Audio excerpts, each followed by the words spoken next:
പുണ്യപൂർണമായ കർക്കടക മാസത്തിൽ രാമായണ ഈരടികളാൽ ഭക്തിസാന്ദ്രമായി ഇടുക്കി തൊടുപുഴ സരസ്വതി വിദ്യാഭവൻ.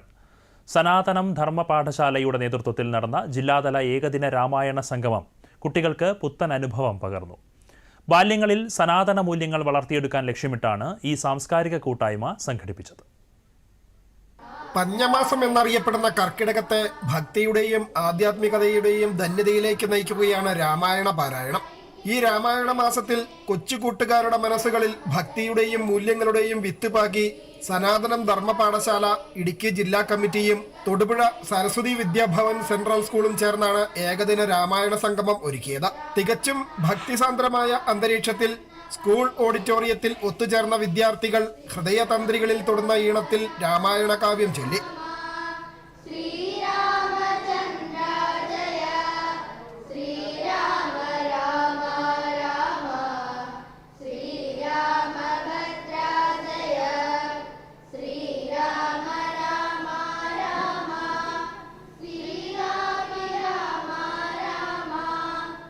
വീടുകളിൽ മാതാപിതാക്കൾക്കൊപ്പം രാമായണം വായിച്ചിട്ടുണ്ടെങ്കിലും കൂട്ടുകാരോടൊപ്പം ഒരുമിച്ചിരുന്ന് പാരായണം ചെയ്തത് വേറിട്ടതും ആത്മീയമായി ഏറെ സന്തോഷം നൽകിയതുമായ അനുഭവമാണെന്ന് കുട്ടിപ്രതിഭകൾ സാക്ഷ്യപ്പെടുത്തുന്നു. ഈ സംഗമത്തിലൂടെ ഞങ്ങൾ ഉദ്ദേശിക്കുന്നത് രാമായണത്തിൻ്റെ പ്രാധാന്യത്തെപ്പറ്റി സമൂഹത്തിലോട്ട് എത്തിക്കുക, എസ്പെഷ്യലി കുട്ടികളിലോട്ട് എത്തിക്കുക എന്നാണ് ഈ ഒരു സംഗമത്തിൻ്റെ പ്രധാന ഉദ്ദേശം. ഞങ്ങൾ 4ാം ക്ലാസ് മുതൽ 10ാം ക്ലാസ് വരെയുള്ള കുട്ടികൾ ഇവിടെ രാമായണം വായിക്കുന്നതിനായി ഒത്തുചേർന്നു. എല്ലാവരും ഒരുമിച്ചിരുന്ന് രാമായണ പാരായണം നടത്തി. വീടുകളിൽ മുതിർന്നവരോടൊപ്പം ഒറ്റയ്ക്കിരുന്ന സന്ധ്യാസമയങ്ങളിൽ വായിച്ചുകൊണ്ടിരുന്ന ഞങ്ങൾ എല്ലാവരും കൂടി ഒരുമിച്ച് ഇങ്ങനെ ഒരു വേദിയിൽ രാമായണ പാരായണം ചെയ്തതിൽ ഒരുപാട് സന്തോഷിക്കുന്നു. നല്ലൊരു എക്സ്പീരിയൻസ് ആയിരുന്നു. ഇനിയും കലാപരിപാടികളും മറ്റും നടക്കുന്നുണ്ട്. ഞങ്ങൾ ഒത്തിരി എക്സൈറ്റഡ് ആണ്. LP, UP, ഹൈസ്കൂൾ, കോളേജ് വിഭാഗങ്ങളിലായി 500-ലധികം വിദ്യാർത്ഥികളാണ് ഈ പുണ്യസംഗമത്തിൽ പങ്കാളികളായത്. കുട്ടികൾക്കൊപ്പം അധ്യാപകരും രക്ഷിതാക്കളും സ്കൂൾ ജീവനക്കാരും രാമായണ പാരായണത്തിൽ പങ്കുചേർന്നു. തിന്മയ്ക്ക് മേൽ നന്മയുടെ വിജയം വിളംബരം ചെയ്യുന്ന രാമായണ സന്ദേശം വരും തലമുറയ്ക്ക് പകർന്നു കൊടുക്കുകയാണ് ഇതിലൂടെ ലക്ഷ്യമിടുന്നത്. 300ഓളം ഗുരുക്കന്മാർ 12,000ഓളം വിദ്യാർത്ഥികളെ കഴിഞ്ഞ ഒരു വർഷമായിട്ട് രാമായണം ഓൺലൈനിലൂടെയും ഓഫ്ലൈനിലൂടെയും പഠിപ്പിച്ചുകൊണ്ടിരിക്കുകയാണ്.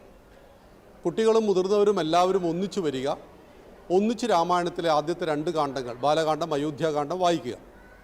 2025 ഓഗസ്റ്റ് 10 എറണാകുളം പാലാരിവട്ടത്ത് പാഠശാല നടത്തിയ പ്രോഗ്രാമിൽ 1100 വിദ്യാർത്ഥികളടക്കം 2300 പേർ പങ്കെടുത്തു. ഈ ഒരു മഹത്തായ യജ്ഞം വിജയിച്ചപ്പോഴുള്ള പ്രേരണയിൽ നിന്നാണ് ഈ 2026 കർക്കിടകത്തിൽ കേരളത്തിലെ 14 ജില്ലകളിലും ഏകദിന രാമായണ സംഗമം നാം തീരുമാനിച്ചിരിക്കുന്നത്. പാലക്കാട്, എറണാകുളം, ആലപ്പുഴ ജില്ലകളുടെ പ്രോഗ്രാം കഴിഞ്ഞു. ഓഗസ്റ്റ് 9 ഞായറാഴ്ച കൊല്ലം, തിരുവനന്തപുരം ജില്ലയുടെ പ്രോഗ്രാമോടുകൂടി 14 ജില്ലകളുടെയും ശ്രീരാമരാജ്യം പ്രോഗ്രാം ഏകദിന രാമായണ സംഗമം അവസാനിക്കും.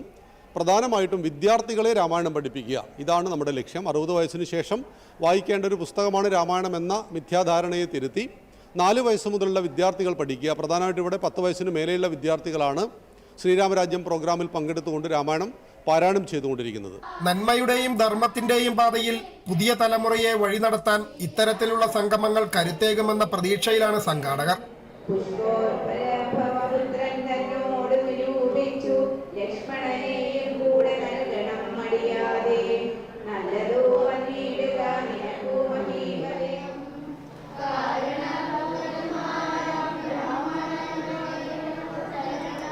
ദൂരദർശൻ ന്യൂസ്, ഇടുക്കി.